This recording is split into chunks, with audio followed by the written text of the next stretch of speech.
That's a good intro right there. Just a snippet of a scene from a forthcoming documentary filmed during the MedTech Design Experience, a STEM summer school like few others in the cavernous 140,000 square foot Hardware Park in Birmingham, Alabama, billed as a hub for physical product innovation and medical device manufacture. And there's high school students in there, along with engineers and instructors, making it happen. All that coming up. TFIC takes you deeper into the stories that are shaping the future of state and local government. Oh, X. Yeah? You will be the letter of the day? Oh, you bet I will. Final frontier. To boldly go where no man has gone before. You're not Buzz Lightyear. I'm Siri. And I'm Google. And I am Alexa. Alexa seems so smart. I think we'd have a lot to talk about. Pew, pew. From government technology and governing, this is The Future in Context. With Ashley Silver, I'm Paul Taylor. Now, Ashley, this episode takes us downtown in your hometown. Set this up for us. What is the MedTech Design Experience? Sure, Paul. So the MedTech Design Experience was a 2-week summer program that gathered students from diverse backgrounds across the entire Birmingham, Alabama metro area. And they paired them with expert engineering and design instructors for really hands-on medical device training experience. And the question that they really wanted answered is, could a group of students from various backgrounds who hadn't been exposed to designing tech prototypes collaborate to bring complex medical models to life? That's the question that the director of the MedTech program, Mark Connor, set out to answer. So that was the question. What is the answer?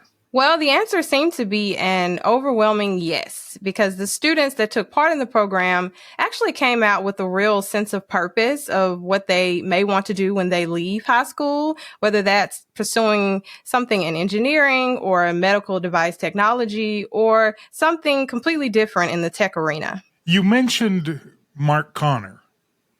Who is he?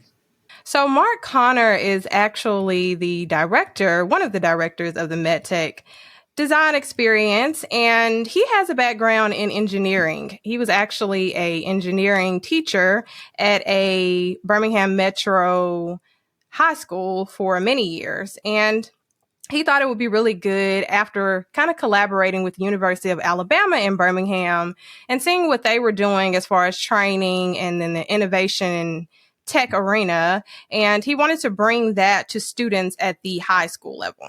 The original idea came from a conversation with our lead industrial designer, Lloyd Cooper, who is the principal of Push Product Design, which is housed here in Hardware Park. So Lloyd and I kind of talked through this concept, that conversation occurred right at the end of school, which was a terrible time to try to find students and bring them in, but we didn't want to wait. The experience itself was somewhat experimental. We knew we wanted to try to take a group of high school students and teach them our design methodology and then see what they could do in the way of developing medical device concepts on their own, where we really just played the role of a guide and not so much telling them what to do next. And so we knew the combination of what we were asking them to do and then the fact that we got a really unique group of students together. So we had 4 students from inner city, 4 students from suburban schools. The students did not know each other. We did not know them. And so we knew it was going to be an interesting mix. Tell us who Jeremy Harper is and how does he fit into the program? So Jeremy Harper is one of the students that was a part of the 2-week MedTech Design Experience program. He's actually from Ramsey High School, which is my alma mater, fun fact. And he basically spoke with me in depth about how he transitioned from this little boy that was in his backyard taking apart lawnmowers or really whatever he could find to really seeing this as something he could do as a career. And the MedTech Design Experience actually played a really good part in that. What made me interested is, I know when I was little and still now, I used to love designing and building stuff, taking cardboard and making something out of it, drawing, playing with stuff that is real, taking stuff apart and stuff. That just always interested me, and to find out an opportunity to build a medical device that could save millions of people throughout the world, I took that opportunity because I was like, yeah, This sounds great. Okay. Mm-hmm.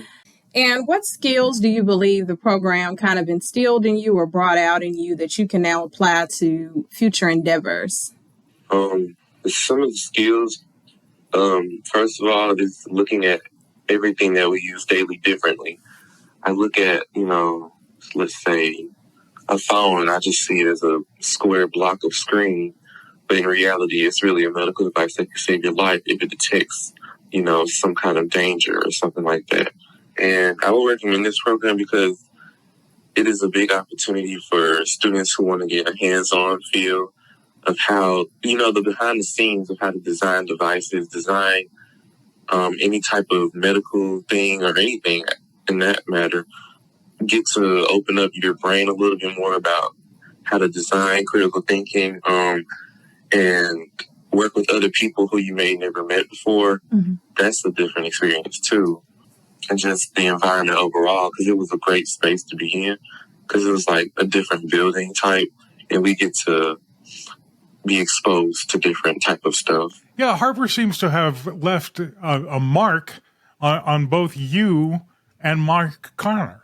He was one of, I would say, the standouts of the students that I did talk to. All of them were really excellent and really seemed driven through the program to be better at problem solving, be better at collaboration, coming in as shy students. And this was kind of Harper's point as well, coming in as a student that hadn't really been exposed to not only creating like this type of 3D technology, but also not having been around different types of people with different skill sets. And so one thing that he really took away from the program and was really a standout was kind of growing to be that leader in his groups. They were all basically sectioned off into, I think, 4 groups. And he had the capability of being a leader in that group and collaborating with people from really all areas of town. And Connor thought so too, saying that in the 2-week period, he really saw Harper as coming into his own in a very brief period of time. Definitely agree. And honestly, there was a part with him at the very last day. We did kind of a share with friends and family. And the last part of the second week, we let them do passion projects if they wanted to go in that direction. And we didn't even know some of the stuff he had done. So to hear him get up there and share some of the thoughts he had and the work he had done that second week was really encouraging. And you could see the students' personalities start to come out. That first week, there was a lot of reserved. I don't know you. I'm not sure. I'm not necessarily comfortable sharing ideas. By the end of the second week, that was not an issue. They were completely at home with themselves. We talked about the people and purpose, but the venue also matters here. It's a unique space, and it's got a really deliberate blue-collar, get-it-done sort of vibe to it. There are, from my understanding and basically my background and growing up here, a few tech hubs like innovation depots. But I think what Hardware Park is attempting to do is really dive into that educational component, as opposed to the other tech hubs are more to gain certificates in specific types of technology. But with this program, I think they wanted to begin, and Mark told me that in future iterations, even younger than high school, like in middle school, and just basically get engineers or other people in the tech industry to collaborate with these students because you want to reach them really at a younger age. Part of what made this so special was the buy-in of our leadership team and our engineers and designers, and the fact that they were willing to devote time to this. So especially our 2 industrial designers were present and working with students a good bit that first week, but we're also coming in beginning of day, end of day to engage with the students, ask questions, see where they were, and then help us figure out what do we need to do if we need to pivot on the next day? How do we need to change things? So having the buy-in of the professionals is critical because otherwise it's really easy for this to look like some other school assignment, some other school project. But this was real world project with real world designers and engineers informing the process. And then the ability for the students to get their hands dirty and go into our shop area and do some physical prototyping was really important. And I feel like that's kind of the mission of Hardware Park at this point. I know they're expanding. They have some exciting things coming up, including a documentary that I will touch on later. But I think the core of what they're trying to do, their mission is to reach students within a certain age group to prepare them, to enter college and know, what they want to major in, and kind of not go in and not really have an idea of what direction they want to go. So I think that's their core mission. And part of fulfilling that mission is to expose these ideas to a wider audience. You mentioned it in passing. Let's talk about the documentary. During these 2 weeks, there was a filmmaker in the room, and he, in record time, has turned around a documentary. You and Mark talked about it. What should we expect from it? Yes, so I did get to catch up with Mark recently about the documentary. They're actually having a screening on November 7th that I plan to attend, but just from our brief conversation, the documentary is going to center on the MedTech program. Really, the story of the documentary is the story of the students through his eyes. So because he was so ingrained in the program, he built relationships with these students as they were working on the project during lunches. And so he really got to see their growth from Monday of the first week through Friday of the second week. And so what we're getting to see is his take on their growth, both in terms of how they grew with respect to the science and the engineering and that sort of thing, but also the social dynamic that happened within the group. How have students, the collaborators you mentioned, other stakeholders, really responded to the documentary project? Like, what are their thoughts when they get the chance to sit down and watch it? So they haven't seen it yet. So, okay. Yeah, so we're going to premiere it on November the 7th and have a big watch party at Hardware Park. So they were obviously very aware of the filming. It took them a few days to get accustomed to having cameras around. And then each one of them did an individual interview with Gabriel Talley, who is the documentarian, on the front end of the program. And then they did an individual interview on the back end of the program, just to kind of get their take at the very beginning and then what they thought after the experience. So they're aware that all of this is coming out, but they have no idea what it's going to look like. Okay. Well, that's exciting.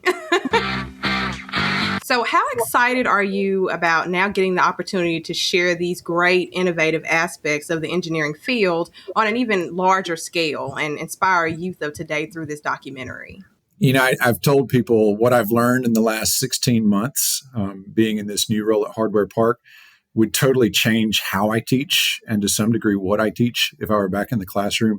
Just having the opportunity to work with professionals who are in this every day, who are creating new products, it's been amazing to watch. And then to see students who didn't know each other and didn't know what they'd signed up for grasp the concept of how we go about design and do something really impressive in such a short amount of time.